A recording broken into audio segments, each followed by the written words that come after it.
2 दिवस हा लातूरचा दौरा चालू आहे। लातूरमध्ये खूप चांगला प्रतिसाद मिळतोय।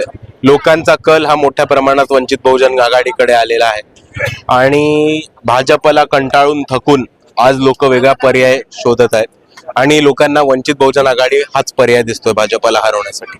बरं, लातूर महानगरपालिकेच्या निवडणुकांमध्ये काँग्रेस सोबत आपली युती होती आणि आता जिल्हा परिषदेमध्ये झाली नाही, काय कारण सांगणार? ते युती करणं न करणं हे काँग्रेसच्या स्थानिक नेत्यांवरती आणि वंचित बहुजन आघाडीच्या स्थानिक नेत्यांवरती होतं आणि ह्याबद्दल तेच लोक जास्त चांगलं सांगू शकतात। बरं, आता नुकतंच राष्ट्रवादीच्या राष्ट्रीय अध्यक्षांचं अजित पवारांचं निधन झालंय आणि त्यांच्या निधनाचा या स्थानिक स्वराज्य संस्थांच्या निवडणुकांवरती कशा पद्धतीचा प्रभाव दिसेल?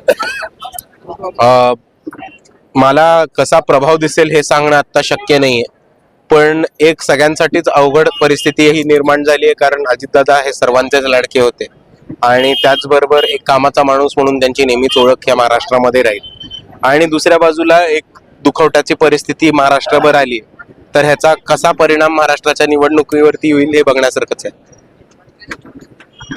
लातूर महानगरपालिकेच्या निवडणुकीमध्ये आपला वंचित बहुजन आघाडीचा स्ट्राईक रेट 80% राहिलेला आहे। जिल्हा परिषदेमध्ये तो किती टक्क्यांवरती असेल? नाही, लातूर महानगरपालिकेच्या ह्याचा स्ट्राईक रेट हा 80% होता आणि तो 80% नेण्याचा जिल्हा परिषदेला आम्ही पूर्णपणे प्रयत्न करू, पण तो 60-70च्या वर तरी नक्की राहील।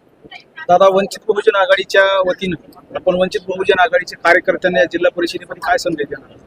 मी वंचित बहुजन आघाडीच्या वतीने जिल्हा परिषद मध्ये कार्यकर्त्यांना एकच संदेश देईन की ही निवडणूक तुमच्या हक्काची आहे। या निवडणुकीमध्ये ताकदीने जोमाने लागा, पूर्णपणे झोकून घ्या आणि जिल्हा परिषदेच्या मार्फत, पंचायत समितीच्या मार्फत ग्रामीण भागामधल्या स्थानिक स्वराज्य संस्थेची सत्ता आपल्या हाती घ्या। प्रत्येक ठिकाणी नेते मंडळी किंवा पक्षाचे पदाधिकारी पोहोचतीलच असं नाही, कारण जिल्हा परिषदेला खूप मायक्रो मॅनेजमेंट करून, प्लॅनिंग करून सर्कलचे दौरे करायला लागतात, पण जिथे कोणी पोहोचणार नाही तिथे वंचितचा कार्यकर्ता, मीच माझ्या सर्कलचा, मीच माझ्या गावाचा बाळासाहेब आंबेडकर या भूमिकेत या आणि प्रचाराला लागा। लातूर जिल्ह्यामधील युतीबाबत जो गैरसमज मतदारांमध्ये पसरवण्यात आलेला आहे, त्या बाबतीत आपण काय सांगणार? माझ्या मते कोणताही गैरसमज झालेला नाहीये। हा गैरसमज जाणीवपूर्वक मीडियाने पेरलेला आहे। मीडियाने तो पेरला नाही तर तो होणार पण नाही, म्हणून आपण हे धंदे थांबवावे।